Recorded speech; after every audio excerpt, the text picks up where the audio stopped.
SportsBeat is powered by KSLSports.com. Thanks for staying up with us. Jeremiah Jensen and Sam Farnsworth with you for the next 45 minutes. We'll break down the Utes' domination of UCLA and show you how far they've moved up in the latest polls. And what did we learn about BYU and their win over Idaho State? We'll answer that. And Cougar legend Jamal Williams is back in Provo.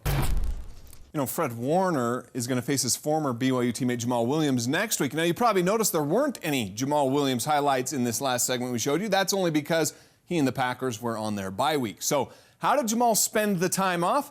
Of course, he came back to Provo for the weekend, right? When he's not scoring touchdowns for the Packers, he's got 6 of those this year, by the way, leads the team with 5 receiving touchdowns. He keeps tabs on his Cougars. We caught up with him hanging out on the sidelines at LaVell Edwards Stadium yesterday in BYU's win over Idaho State. I just like being back. Made me feel old, though. And I'm only 24, but I feel old. Feel like I got gray hairs and stuff. But it feels great, though. I love being back home and just seeing everybody I met on my journey here and seeing how many people came out to, see me and see the team win is just great. So I'm just enjoying my time.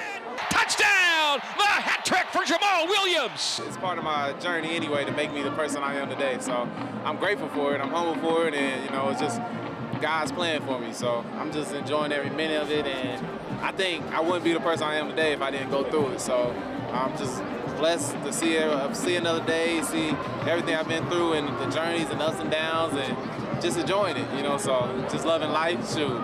Done now. I'm enjoying football. Still playing the game I love to play.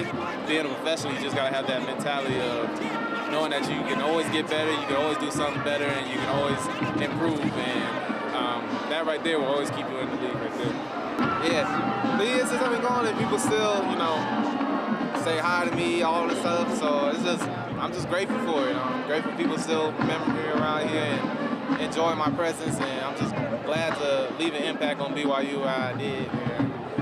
Just still trying to do more I can. So I always rep the why. Why is what I got. If you send me free BYU stuff, I wear it. I love free stuff. I love Cougar Nation. I love Les Stadium, and I'm just grateful to be here. And of course, Jamal got a Cougar tail while he was at LaVell Edwards Stadium. Utah Jazz saw their 4-game win streak come to an end in Memphis Friday. They'll try to get back on track at home against Minnesota Timberwolves Monday night. Andrew Wiggins is doubtful for that game. The Jazz are the only team left in the Western Conference that is undefeated at home at 6-0. Let's show you the best from the association on this Sunday. Lakers hosting Trae Young and the Atlanta Hawks. The Lakers are off to a great start. A block leads to a lob and dunk by LeBron James, who looks like young LeBron James. And who knew that Danny Green could do this? Oh my goodness, the Lakers with the best record in the West at 11-2. He's about to kiss the rim.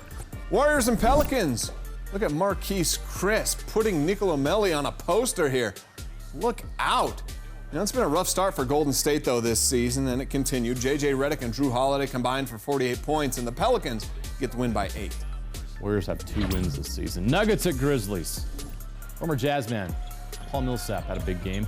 23 points and a game-high 5 steals for Denver. Jamal Murray made 7 threes, scored 39 points. The Nuggets do what the Jazz couldn't. They win in Memphis. All right, Real Salt Lake was eliminated in the first round of the MLS playoffs, but we still have a local team playing for a soccer title today. Yeah, the Real Monarchs of the USL playing in the title game for their first time in franchise history, facing the 2-time defending champs Louisville City FC. Monarchs down 1-0. Eric Holt, he fixes that, evens it up in the 25th minute with that goal. Then in the 45th minute, Conrad Plua gives the Monarchs the lead with that header.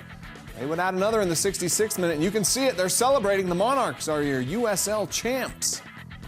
I'm at a loss for words right now. Nobody had us in this position except for us. Nobody had us here. And in this group, 3 games in a row, we've gone down a goal, and we came back. I mean, that just shows everything. Congratulations to the Real Monarchs. NHL hockey, Flames, Golden Knights. First period, William Karlsson gives his team a 1-0 lead. And then in the third, they're up 2-0. Max Pacioretty notches another. The 5-game losing streak is over. Your Golden Knights win bigly, 6-0. All right, we're just getting warmed up here on SportsBeat. The best from an epic week of the high school football playoffs. Plus, Dave and Sly will be joining us in studio to break down what went right for the Utes and Cougs. Rolls to his right, looks, makes a man miss. He's going to run to the end zone. Touchdown! Holy cow, what an athletic move by Tyler Huntley! And holy cow, the Utes were the tougher team Saturday. We relived their bashing of the Bruins. And is Tyler Huntley one of the top 5 quarterbacks in the nation? We'll take a deep dive into the numbers to make his case. Aloha! Yes, BYU has accepted an invitation to go bowling, and quarterback Zach Wilson, he made his return to the starting lineup after that thumb injury. David and Sly will talk about that one as well. That's all coming up. SportsBeat's continuing after this. Extend Kalani! Extend him. Extend the man!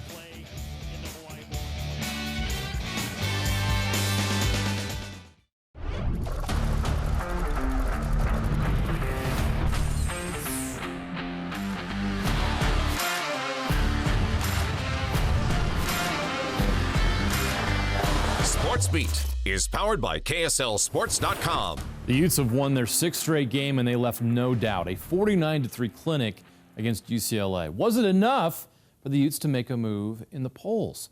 Well, the Utes move up 1 spot in both polls, now 8th in the coaches poll and 7th in the AP. They're currently 7th in the poll that really matters, the college football playoff rankings. The latest will be unveiled Tuesday night. Here's a look back at the Utes win over the Bruins. There's no doubt which team was tougher.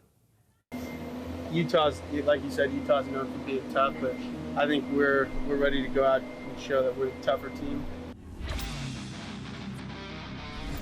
A beautiful, brisk fall evening and a great night for football here in Salt Lake City. Pressure coming. He's going to be dropped all the way back at the 26-yard line. Bradley and I got him. Yeah, I was excited when we heard that we were going to be up first, and the whole deal was excited too, and we just laid one on them the first series, and we figured out who was the more physical team this game. Rolls out to his right, dumps it to Keithy, who's got the 10. He's got the 5, hurdles the man down to the 2-yard line. Huntley takes the snap, rolls to his right, looks, makes a man miss. He's going to run to the end zone. Touchdown! Holy cow, what an athletic move by Tyler Huntley! Trying to get to the sideline. He's still keeping the play alive. He's going to throw it toward the end zone. Julian Blackman's back there, and he intercepts it. It's intercepted by Julian Blackman. Schelling hands it to Moss. Moss to the goal line. Touchdown. Touchdown, Zach Moss. DTR takes the snap and backpedals. Here's the pressure in his face. He's going to be sacked, and the ball's out. The ball's out. Rumbling the other way for a Utah touchdown. A scoop and a score. Mika Tafua, 66 yards. Zach Moss straight ahead. 30, 25, 20, 15, 10, 5. Touchdown. Oh my goodness. Zach Moss. Huntley to pass, backpedals, pressure off the edge, throws down the field, got a man wide open, and stays on his feet. 40, 35, 30, 25, 20, 15, 10, 5, touchdown. That's Brant Keithy. Really, Brant Keithy's like a star is born right here tonight. DTR, he'll backpedal the pass. All-out blitz coming. Anai's got him, and he drops him back at the UCLA 45-yard line. Second sack tonight for Bradley and I. Here they come off the edge. Lost the ball again. Scooped up and recovered by the Utah defense. He's going to backpedal the pass and take a shot down the field. He's got a man open. That's Nakua. And there he goes. 40, 30, 20, 10, 5. Touchdown. Blitz coming again. Batted and intercepted. Intercepted. We've got a fat guy INT. Hand off. Devontae Henry Cole busted to the 20. DHC 20, 10, 5. Touchdown. DHC 4-6. University of Utah makes a statement to the Pac-12. We're for real. Utah wins it tonight, 49-3.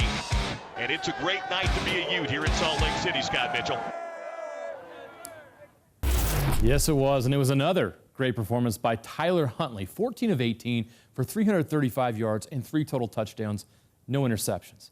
Based on the numbers, Tyler is having a special season and has placed himself among the elite quarterbacks in the nation. Joe Burrow, Justin Fields, Tua Tagovailoa, and Jalen Hurts. They are 4 of the top 5 ranked quarterbacks in ESPN's total QBR. The 5th ranked quarterback is Utah senior Tyler Huntley. He's placed himself among the elite quarterbacks in the country, and the numbers back it up. Huntley ranks 2nd in the nation in completion percentage, 2nd in yards per pass attempt, 2nd in passing efficiency, 5th in total QBR. He's accounted for 18 touchdowns, 13 passing, and 5 on the ground. He's thrown for more than 2,000 yards and 13 touchdowns while throwing just 1 interception. He didn't throw his first pick until Game 7. 149 pass attempts without an interception. He has 21 wins as a starting quarterback, tied with Alex Smith for 3rd in school history. Tyler has also shown things that can't be measured with stats: high football IQ, leadership, and toughness. The scary thing? He thinks he can still get better. The play of Tyler Huntley is one reason why Utah is a Pac-12 championship contender and in the top 10 of the college football playoff rankings. David Nixon and Stevenson Sylvester join us now to break down the Utes and Cougars. We'll start with the Utes and specifically that defense. They haven't allowed a touchdown at home in 14 quarters. This Utah defense is incredible, imposing their will on opposing offenses, and sure enough, UCLA is the latest victim. Utah defense came out just firing. Oh my gosh, they were on fire last night, and I love it because I'm a defender, so these statistics are amazing. I mean, 269 total yards, 50 yard yards, which we're leading the nation, 5 turnovers. It's like UCLA couldn't hold on to the ball, and 5 sacks. But I want to highlight this first sack here with Bradley Knight here. He's just a beast. Look at him crease the guard and tackle and get in on Dorian Thompson. And what he does here, he aligns wide, so he puts the tackle on the island. And then he has a 2-way go. He can go outside of him or he can go inside. So he makes the tackle go all the way out and then takes the inside cut. It was a risky play, though, because he had contain on this play. So if he doesn't make the play, you're in big trouble. But coaches always say, if you're going to take a risk, you better win. You better win. You got to make the play. And he does here. He is a confident defensive end. He's going to be great in the NFL. No question. So Bradley Knight, huge play. But the Ute defense continues with another big turnover, touchdown, and it all comes because of an exotic blitz that they dial up. Yeah, this is a 0 coverage, which means you have no help. You have your man by yourself all the way across the board. So we make it look like we have a 1 high, and then we bring him late. And it felt like Dorian Thompson-Robinson could not hold on to the ball. And then we got Mika DeFua and Julian Blackman slapping him all the way to the end zone. Yes, but here, these are the 2 open defenders because everybody else is blocked up. Our nose tackle takes the center, so he can't go at either of our linebacker or our safety on that, and we just make a play. It's awesome. This defense is gelling on basic plays, and we're making them look great. Very opportunistic defense for sure. So now we flip over to the offensive side of the ball. Tyler Huntley continues to get better week in and week out. In this particular play, he finds Keefe tight end wide open for a touchdown. Yeah, UCLA has some serious miscommunication issues here. They're supposed to have 2-on-2 on Keefe and Zach Moss here, and they screwed up. They both chased Zach Moss. I mean, I would too. The guy's always got the ball, but Keefe ends up being wide open here. It ends up being quite like a rub route too, because Cole Fotheringham gets in the way of the defender, but it honestly didn't matter because he had the wrong guy that he was focusing on anyway. So we talked about this slide, right? If you're UCLA, you got to go cloud coverage, which means you zone it out and you say, I got the flats, I got the deep, I got the inside, and you try to zone it up because that is a tough formation to go against when you've got those 3 eligible wide receivers all in that mix. Yeah, but it all aligns with communication. If I know what you're doing and you know what I'm doing, if you assume that I'm doing something else, you're beat all the time. And that's what's risky about being on defense. And that's why Utes are so good right now, is because our communication is on point. So week in, week out, we're talking about Zach Moss. He comes up, he's a highlight reel himself, 2 touchdowns that afternoon. Let's look at one of the big ones where he just shows his ability. Oh my gosh, this is easy. We love seeing this. Ute fans, we're just electric in the stadium. But here we got a simple power O. The guard comes around and kicks the linebacker out, and Zach Moss is just up up on the safeties. Nobody wants it. I want you to see this corner here. He did not want this business. No. He makes a bad decision. decision. Look at him a line outside. You don't chase people. If you're behind somebody, that's not what you're supposed to do. He was looking for cover. You think number 3 was to go up in the hole and meet Zach Mouse in the hole? That's not happening. No, He said, I'm going to stay outside. I'll take the air. I'll take the negative on this play. I don't want number 2 in my face right now. Yeah, there's basic rules on defense, and one is don't align behind your guy. And this right here at the end, the high five to the fan that draws a penalty, it's like, come on. Let these guys celebrate a little bit. I don't know. Good old college football, right? Hey, we got the W. I think that's all that Coach Wick cares about. That was a big W. Hey, real quick before we move on, you got a great charity event coming up on Thanksgiving. Oh, yeah, my nonprofit. We got a turkey bowl coming up on Saturday. Since the Utes are going to be in Arizona, I'll be at Rice-Eccles Stadium having a turkey bowl. And this turkey bowl is to raise events for our winter week of service. So we're excited. I hope everybody comes down. There'll be food trucks, DJs, lots of competition with football. So everybody Start warming comes with those down. hamstrings, baby. Yeah. Start stretching them out right here. Start stretching out. I know. This 30-year-old body, I can't do it no more. Awesome. Great stuff, guys. All right, Sam, back to you. All right, well, after yesterday's 42-10 blowout over Idaho State, the Cougars have had 4 or more players score a touchdown in 3 straight games now. Yesterday, they actually had 5. Not a bad way to close out the home schedule in Provo. With it being the final home game of the season, obviously, it was also senior day. 19 seniors recognized prior to the game. For them, playing one more time at LaVell Edwards Stadium was an emotional experience. And for the underclassmen, well, they say they're going to miss having those guys around next year. You never really think that you're going to be in this position, but it's kind of hit harder, obviously, now that it's gone. It's really just emotional. They've all grown so much, and they're such a big part of our team. And it's going to be rough losing those guys next year. Really, my best friends on the team are all the seniors. Those guys are great leaders, and it's going to be a big chunk of our team that gets cut out when those guys take off. It was sad, obviously, just because the last time playing in the stadium, but I don't know. I just want to give them all for my family, my teammates, and the fans. It's our last ride in this stadium. Well, you heard from Austin Lee there. He's one of those seniors. Fitting that he scored his first career touchdown in that game. In the first quarter, Lee returned a pick, 26 yards for the score. It was his 3rd career interception to go along with 5 tackles in that game. And he was able to do it all in front of his proud son, who joined him in the post-game press conference. Ledger, how do you think your dad played? Good. He's cheering loud, huh? Yeah, pretty cool. Well, all eyes were on Zach Wilson as he made his return to the lineup after missing 6 weeks with a thumb injury. Wilson completed 19 of 31 passes, 187 yards, and he had 2 scores. He also went over the 3,000-yard mark for his career, becoming the 21st Cougar quarterback to do that. He's glad to be back, but not totally satisfied with how he played. It was rough at times. I think overall as an offense we could be more smooth. A lot of penalties today, a lot of MAs. I think we got to clean up a lot of things this week, but we got that win. That's all that matters. I think it's important that he had these opportunities to make some plays and to get out there and get hit a little bit. He ran the ball a little bit too, and so I think he deserved that opportunity. So with the 6th win of the season, the Cougars are now bowl eligible for the 14th time in the last 15 seasons. And shortly after the game, BYU announced that they did accept an invitation to play in the Hawaii Bowl. Beaches are better than potatoes, right? Excited that we could extend the season another game and have 50 more practices with our team. And then it doesn't hurt that you're going to Hawaii. We get to go to Hawaii instead of Idaho this year, so that's pretty exciting. But my wife's excited about that. Yeah.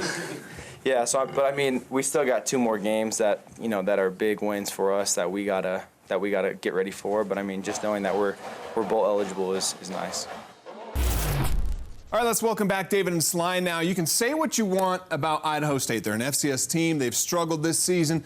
But really, yesterday's game for BYU is probably as close to a complete game we've seen all year, and it really started with the defense. Yeah, those seniors really had a day, didn't they? But it was a slow start for that offense, but the defense came up with it. Zach Wilson's first game back, so he's trying to shake off the rust. And sure enough, their first 3 possessions didn't do much with the ball, but defensively, they come up with a huge play to provide that spark. To this point, the whole stadium, it was pretty dull. There wasn't much emotion in it. But credit goes to the senior. Austin Lee on senior day come up with a big play. But how about this? Chris Wilcox, the cornerback, he's been injured all season. He comes in because of the redshirt rule and does a great job of getting his upfield hand in the mesh point of the receiver, goes up, pops the ball up, and then once again, Austin Lee, senior, goes in for the big touchdown, gets BYU on the board 7-0. But it all started with Chris Wilcox. We talk about Wilcox, we talk about DB play, and the great thing he did was he went with this upfield hand, right? A lot of guys tend to go and lunge with their downfield hand. You don't get quite the distance you do with your upfield. He goes, like I said, in the best point, pops the ball up, interception, BYU is driving. So, or got in the end zone. So great play by Wilcox. Great play by Lee by being around the ball. Comes up with 7 points. Yeah, but another senior, Dion, he had another interception as well. Yeah, so BYU defense came to play, like we said. This next play was a great job by Dion, but really a great play by another senior, Austin Kafensis. And this is a guy who's been a running back. He's been a safety. He's now playing outside linebacker for BYU up here up top. He does a great job, once again, upfield shoulder, but it's a great job of baiting the quarterback. Dion gets the interception. Senior day, another guy with a great memory that will last forever. But right here, Austin Kafensis down low, basic quarterback, acts like he's going to go out the swing route, comes back inside, puts it up, and then Dion with the concentration. The ball hawk himself comes up with an interception and tries to take it back to the house. But Kyrus Tonga, big guy, get out of the way, Kyrus. Come on, man. Come on. He's trying to load the stats. He's trying to pad his stats on that one. Get another tackle, right? with the stats. But even with how bad this offense started, they eventually picked up steam, and Zach started to shake off a lot of the rust. And we see this play here to Talon Shomei. Once again, another senior coming up big on senior day. This is going to be a simple fade route, but what I like most about this play is where Talon Shomei lined up. He lines up inside the numbers. And we know as defenders slide, if somebody's outside numbers, we just body him out to the sideline, right? Because the sideline's an extra defender. It's an extra defender, exactly. Yeah. But this play right here, Shomei's inside the numbers. He knows he has the extra yardage to be able to kind of make his way towards the sideline. This is an easy pass, easy catch in the sense that Shomei is a big body receiver. He goes up and high points the ball, goes up and gets at his high point, beats the little DB, and comes down with the reception, the touchdown. Huge play for him. He actually had 2 touchdowns on the day. High points it as well. What you want to do is give yourself an opportunity to catch the ball. If you're too close to the sideline, then you're out of bounds, and Zach Wilson has a small window to get it. If you line inside, then you have the whole, the bottom of the numbers all the way to the sideline to work with, and that's a great job by Shomei on there. But also, the redshirt freshman got in on the action too. Yeah, Sione Finau, first 100-yard rusher on the season for BYU, came against Idaho State, but still, I love this play because you look what Sione Finau did here. His vision, but he's got to give credit to his big boys downfield. Freeland blocking downfield. Wake up top is going to pick somebody up. And then Talon Shomei, the guy who already has 2 touchdown receptions, blocking downfield as well. But look at his vision. The cutback was open all afternoon. Cuts back, but then right here, look at his footwork. Puts a foot in the ground, cuts back upfield. This is a young guy who's really developing, and I like him because he's more of a scat back for BYU. They have him at 185, but that's soaking wet. I mean, the kid's only probably about 175, but he's got some speed to him, and he's got some vision, as we saw, some cutback ability. And so it's fun to watch him progress because he's becoming BYU's feature back with all the injuries that have happened this year. And he was a guy last night that BYU need to rely on. And like I said, first 100-yard rusher of the season. Nice to see BYU get on track. Head to UMass, a very, very winnable game, but then they kind of are trying to get ready for that San Diego State game at the end of the year. Yeah, nice to see the future shine a little bit on senior night with Finau there. As you mentioned, 2 more games left before they go to Hawaii. Utah State Aggies keep their Mountain West title hopes alive with a gritty 26-21 win against a good Wyoming team. The Aggies needed the defense to step up to close out the win, and they did. What a game for linebacker Eric Munoz. The walk-on intercepted 2 passes. One, he returned 51 yards to set up a field goal, and then with a minute left, he gets Vanderwall again to clinch victory. A career-high 13 tackles in his first start. Honestly, I was kind of getting choked up earlier. It's been a long time coming, to be honest with you. This 3rd school I've been to. Redshirt junior, having to sit behind some guys, it's tough. Kevin Metzenheimer, it's my best friend, so he's always believed in me since I got here. He was always cheering for me and telling me to keep my head up, so lining up next to him was probably some of the most fun I've had playing football yet. So that felt really good to just have him there next to me, believing in me, and really all 10 guys on defense were rooting for me, cheering for me, and they were excited to see me out there, so I couldn't let those 10 down, especially not Kevin, so. Such a cool moment there. Well, when we come back, the Cougars won at the buzzer on Friday night, so we decided to look back at some of the buzzer beaters, the best ones in school history. The archive is next. Hawes is going to the hole. Here's TJ Hawes against Grimes. Final seconds falling away. Oh! Boy, did BYU basketball need this. TJ Haas with his biggest shot as a Cougar. The kind bounced right in front of Houston alum Dave Rose. Gives BYU a road win over the other Cougars. That got us thinking. There have been a lot of memorable buzzer beaters in BYU hoops history. Yeah, I'm sure a lot of people can just mark them off on their fingers. It sounds like the perfect theme, though, for this week's dive into the KSL Sports Archive. And there are 8 seconds to go. Ames against Paxson. 5 seconds. Inside. Ames scores with 2 seconds. Sanderson lets it fly, just short. 2 seconds left. Drops in. And BYU has won this. Lemus dribbling. Underneath. Araujo, yes! With 1/2 of a second to go. They get it inbounds to Nixon. Fires one up at midcourt. Good! Eslip from the right side. Too strong. Moon goes back up. And gets the roll as time expires in Laramie. What a heartbreaker for Hawaii. What a great win for BYU. Oh, love the retro video. All right, congratulations to 3A state champion Morgan. They win their first state title since 1997. And 2A state champion Beaver completes a perfect season. The 6A, 5A, and 4A championship games set for Rice-Eccles Stadium on Friday. So here's a look back at those state titles and semifinal performances over the weekend in this Game Night Live highlight reel.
Great clips of the week. It was painful to watch if you're a Jazz fan, but you have to admit that Memphis Grizzlies rookie Ja Morant is sensational. He stole the show for Mike Conley's return to Memphis and stole the show in an upset win over the Jazz. He dunked on his own teammate. Who does that? I believe LeBron James can still fly. What I can't believe is why Sacramento's big man didn't just get out of the way. That was a big mistake.